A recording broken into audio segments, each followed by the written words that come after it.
14 নয় 28 ফেব্রুয়ারি প্রকাশিত হচ্ছে এসআইআর এর চূড়ান্ত তালিকা, অর্থাৎ আরো 14 দিন সময়সীমা বাড়ছে। 28 ফেব্রুয়ারি প্রকাশ হতে চলেছে চূড়ান্ত তালিকা। এছাড়া 28 ফেব্রুয়ারি নথি যাচাই প্রক্রিয়া চলবে, 21 ফেব্রুয়ারি পর্যন্ত, 25 ফেব্রুয়ারি পর্যন্ত চলবে বুথ পুনর্বিন্যাস প্রক্রিয়া। যে খবর গতকাল থেকে আমরা আপনাদের বারবার দেখিয়েছি যে সম্ভবত 28 তারিখে চূড়ান্ত তালিকা প্রকাশ হতে চলেছে। নির্বাচন কমিশন সূত্রেও এই খবরই জানা যাচ্ছে যে 14 নয় 28 তারিখ প্রকাশ হতে চলেছে চূড়ান্ত তালিকা। নির্বাচন কমিশন সূত্রে এই মুহূর্তে আর কি জানা যাচ্ছে রুমা পাল সরাসরি আমাদের জানাবেন। রুমা, দেখো, জানিয়ে রাখি যে নির্বাচন কমিশন নোটিফিকেশন জারি করে দিয়েছে এবং জানিয়ে দিয়েছে যে 28 ফেব্রুয়ারি ফাইনাল ভোটার লিস্ট প্রকাশিত হচ্ছে। এবং অন্যদিকে জানিয়ে রাখি 14 ফেব্রুয়ারি, যেটা সিও দপ্তর থেকে কমিশনে জানানো হয়েছিল যে শুনানির সময়সীমা বাড়ানোর ক্ষেত্রে, সেটা কিন্তু নোটিফিকেশনে জানিয়ে দেওয়া হয়েছে 14 ফেব্রুয়ারি পর্যন্ত শুনানি চলবে এবং তারপর যেটা হচ্ছে ভেরিফিকেশন ডিসপোজাল, সেটা আবার 21 তারিখ পর্যন্ত চলবে। সেটা 7 দিনের সময়সীমা যেহেতু আদালতে বলে দেওয়া হয়েছে যে 7 দিনের স্ক্রুটিনির জন্য সময় দিতে হবে, সেই জন্য 21 ফেব্রুয়ারি পর্যন্ত চলবে। এরপর কি আসছে? এরপর দেখা যাচ্ছে যে 25 ফেব্রুয়ারি কিন্তু সেটা প্রকাশিত হচ্ছে বুথ পুনর্বিন্যাস। এমনিতেই 84 লক্ষের মধ্যে প্রায় বুথ রয়েছে, সেই বুথের সংখ্যাও কিন্তু বাড়বে। সেই বুথের সংখ্যা বাড়ার ক্ষেত্রে কিন্তু কত সংখ্যা বাড়বে সেটা কিন্তু 25 ফেব্রুয়ারি জানা যাবে। অন্যদিকে জানিয়ে রাখি এবং 27 ফেব্রুয়ারি হচ্ছে হেলথ প্যারামিটার্স, মানে বলতে চাইছে যে নির্বাচন কমিশন, যে নির্বাচন কমিশনের কাছে কিন্তু এই যে ভোটার লিস্টটা যাবে, সেই ভোটার লিস্ট যাচাই করা হবে এবং সমস্ত তার হেলথ প্যারামিটার দেখা হবে সমস্ত ঠিক আছে কিনা, সেটা কিন্তু 27 ফেব্রুয়ারি। এবং 28 ফেব্রুয়ারি ফাইনাল ভোটার লিস্ট প্রকাশিত হচ্ছে। এবং জানিয়ে রাখি যে খুব স্বাভাবিক যে যেখানে আমরা দেখেছিলাম যে খসড়া ভোটার তালিকা যখন প্রকাশের সময়সীমা, সেটাও কিন্তু অনেকটাই সময়সীমা বাড়িয়ে দেওয়া হয়েছিল। সেক্ষেত্রে বারবারই প্রশ্ন উঠছিল যে এই চূড়ান্ত ভোটার তালিকা বাড়ানো হবে কি না। সেক্ষেত্রে দেখা যাচ্ছে যে 28 ফেব্রুয়ারি, কারণ সিও দপ্তর থেকে আগেই জানানো হয়েছিল যদি 28 ফেব্রুয়ারি না হয় তাহলে কিন্তু ভোটের যে নির্ঘণ্ট প্রকাশ করার সেক্ষেত্রে অসুবিধা হতে পারে। এবং আজকে কিন্তু ফুল বেঞ্চের সাথে নির্বাচন কমিশনের সাথে দিল্লিতে বৈঠক ছিল এবং সিও সেখানে বৈঠকে ছিলেন।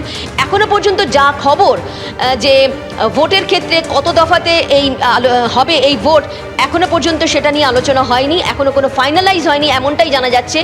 যদিও সিও দপ্তর থেকে জানানো হয়েছিল যদি ভোট হয়, যদি পরামর্শ চাওয়া হয়, সেক্ষেত্রে তারা বলবেন এক দফায় হবে।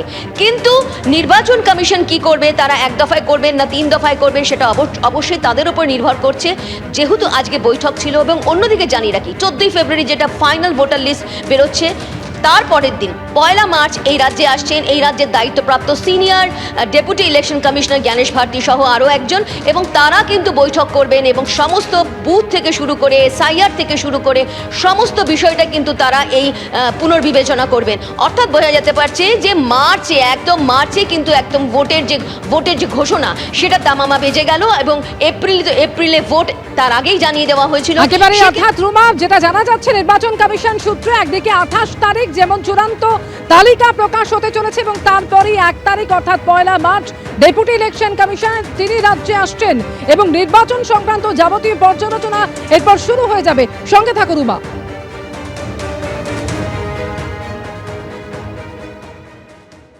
অক্টোবরের শেষ থেকে আমরা এই নাটকটা দেখছি, ইলেকশন কমিশনের নাটক। বিজেপি সেই নাটকের রচয়িতা, চিত্রনাট্য লিখেছে বিজেপি আর নাটকটাকে মানুষের সামনে পেশ করছে ইলেকশন কমিশন।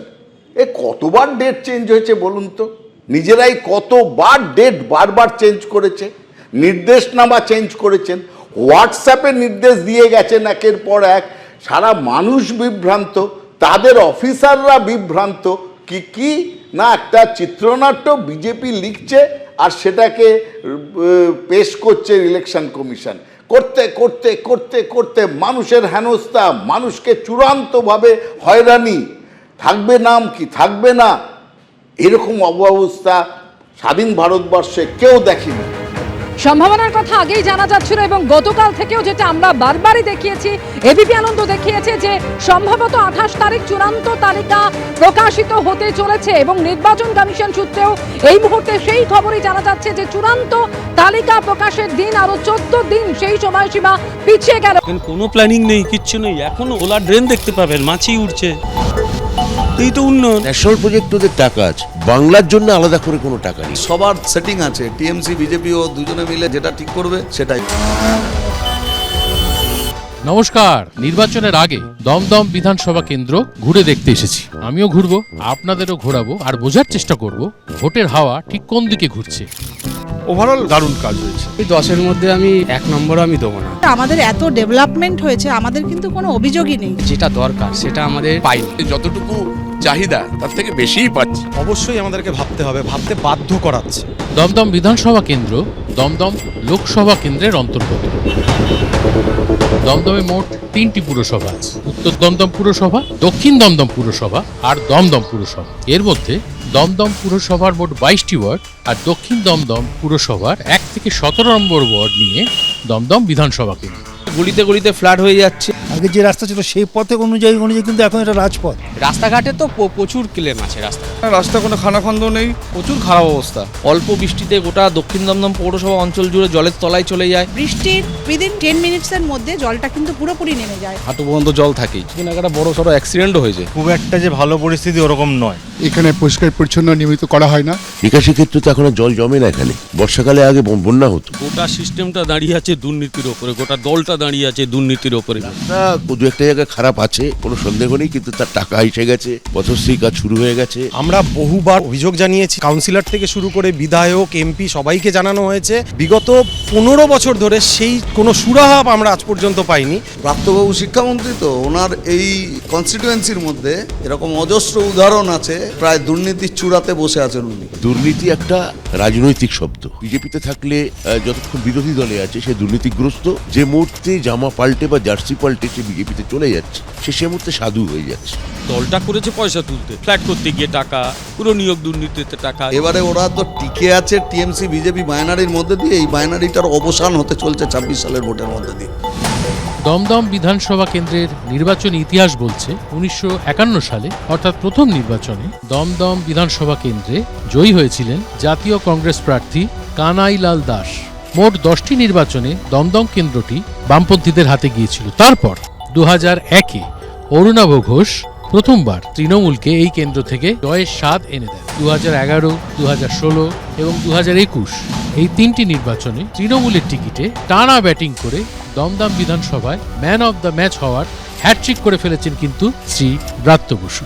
এখানে জল নিয়ে প্রত্যেকবারই একটা সমস্যার কথা শুনি, আবার জলের সমস্যা সেটা সমাধানও করা হয়। এত ডেভেলপমেন্ট, সেই ডেভেলপমেন্টের জন্য আমার কোনো অভিযোগ নেই। এখানে জলাজমির ভরাট করে কোনো বিল্ডিং হয়েছে বলে আমি আমার এই 60 বছর বয়সে দেখিনি। একটার সাথে একটা বাড়ির সাথে একটা বাড়ি লাগোয়া, মাঝখানে জায়গা ছাড় নেই, অগ্নি নিরাপকের সেরকম কোনো ভালো ব্যবস্থা নেই। যদি কোনো সমস্যা হয় সেই সমস্যাগুলো থেকে মানুষ যাতে বেরিয়ে আসতে পারে তার কোনো বিকল্প ব্যবস্থাই নেই। এখানে বেআইনি নির্মাণে হাইকোর্ট অর্ডার করেছিল একটা বিল্ডিং ভেঙে দিতে হবে, ডিমোলিশন অর্ডার কোর্ট করছে। এরা মিউনিসিপ্যালিটি বসে বোর্ড মিটিংয়ে ঠিক করছে ওর কার্নিস ভেঙে দিলেই হবে, কিন্তু কোর্ট তো ডিমোলিশনের অর্ডার বলেছে। একটা ফ্ল্যাটে যদি আগুন লাগে থাকবে এই অঞ্চলগুলো, কিচ্ছু থাকবে না। জলজমি বোঝানোর চেষ্টা মাঝে মাঝে হয়, পুলিশ প্রশাসন সতর্ক থাকে, আমরা সতর্ক থাকি, আমাদের স্থানীয় নেতৃত্ব সতর্ক থাকে, সেটা বন্ধ করাও হয়। গোটা পশ্চিমবাংলার মতো দমদম অতলে তলিয়ে গেছে। সরকারি বিদ্যালয়গুলো যেগুলো অলরেডি বন্ধ হয়ে গেছে, আর অনেক আছে যেগুলো অলরেডি বন্ধ হওয়ার দিকে দৌড়াচ্ছে। ডাক্তারবাবুরা সব শিক্ষা শেষ করে দিলেন, সরকারি শিক্ষা। মতিঝিল কমার্স কলেজ ব্যাংককে ভাড়া দিয়ে দিচ্ছে,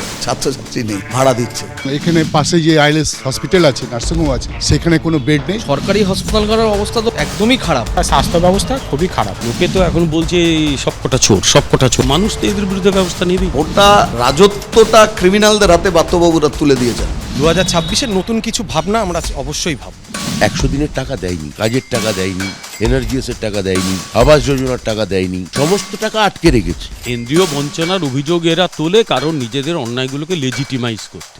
এত মিথ্যে বললে 18 থেকে 12 হয়েছে, এখন 50-এ আটকে আছে, আস্তে আস্তে 25-ও হয়ে যেতে পারে। এত মিথ্যে বলা ভালো নয়। দুরন্ত ঘূর্ণির মতো ঘুরলাম সারাটা দিন দমদমের এ প্রান্ত থেকে ও প্রান্ত, চষে ফেলেও দম এখনো কিন্তু ফুরোয়নি।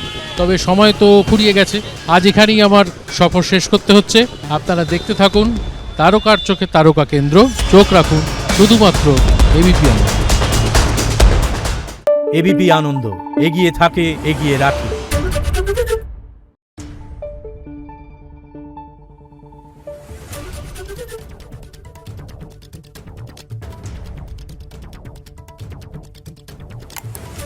করুন।